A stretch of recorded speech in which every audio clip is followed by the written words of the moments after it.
Kapolda Jambi terakhir dievakuasi meski patah tangan dan cedera punggung, mendahulukan bawahannya terlebih dahulu.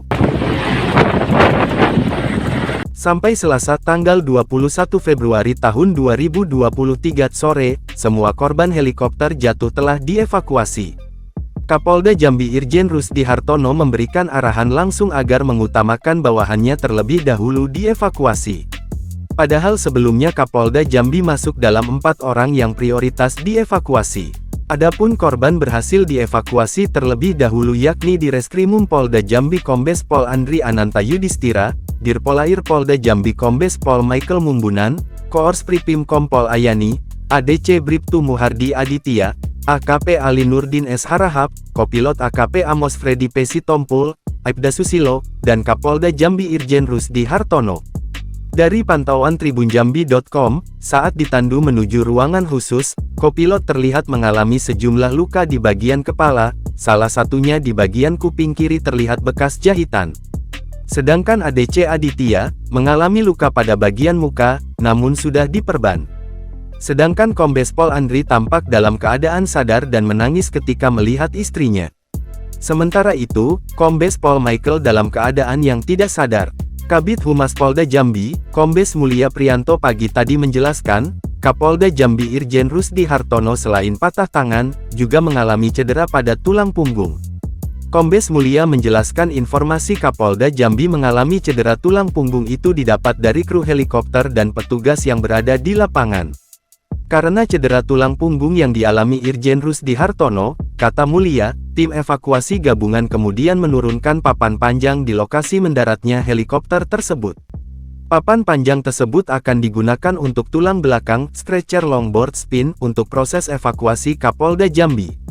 Mulia mengatakan evakuasi terhadap Kapolda Jambi, Irjen Pol Rusdi Hartono dilakukan pukul 16.38 waktu Indonesia Barat dan langsung dibawa ke posko Merangin. Kondisi kesehatan Kapolda sangat sadar dan stabil. Selain itu, Kapolda Rusdi juga mengalami cedera patah tangan kanan. Kapolda juga memiliki keluhan di bagian punggung, untuk itu langsung dilakukan evakuasi.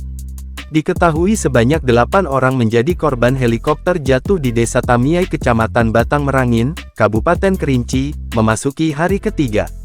Berbagai rintangan menghambat evakuasi, mulai dari cuaca buruk kabut tebal hingga lokasi yang berada di tengah hutan lebat. Ada 8 orang menjadi korban helikopter jatuh ini. Mereka semua selamat, namun beberapa orang terluka. Selain Kapolda Jambi, personel polisi lain yang menjadi korban dalam kejadian itu adalah di Reskrimum Polda Jambi Kombes Pol Andri Ananta Yudhistira, Dirpolair Polda Jambi Kombes Pol Michael Mumbunan, Koors Pripim Kompol Ayani, ADC Bribtu Muhardi Aditya. Kemudian, ada 3 awak helikopter, yaitu pilot AKP Ali Nurdin S. Harahap, kopilot AKP Amos Freddy P. Sitompul, serta mekanik bernama Aibda Susilo. Kepala Divisi Humas Polri Irjen Dedi Prasetyo Selasa tanggal 21 Februari tahun 2023 mengatakan, hari ini ada 4 helikopter dikerahkan untuk evakuasi. Setiap helikopter diisi seorang dokter untuk melakukan perawatan korban yang dievakuasi. Menurutnya, 2 dari 4 helikopter itu milik Polri. Sedangkan, 1 milik TNI Angkatan Udara AU, dan 1 milik Basarnas. Dedi lantas menjelaskan kegiatan evakuasi pada hari Selasa ini digelar sejak pagi hari. Pada pukul 7 waktu Indonesia Barat, 4 helikopter itu sempat terbang untuk melakukan evakuasi. Namun, menurutnya, cuaca yang cukup berkabut serta vegetasi di Taman Nasional Kerinci Seblat TNKS, yang rapat dengan pohon juga menjadi salah satu kendala. Setelah berputar-putar hampir 2 jam, karena situasi tidak memungkinkan heli tersebut kembali mendarat untuk mengisi aftur. Jangan lupa subscribe, share, komen, dan like ya!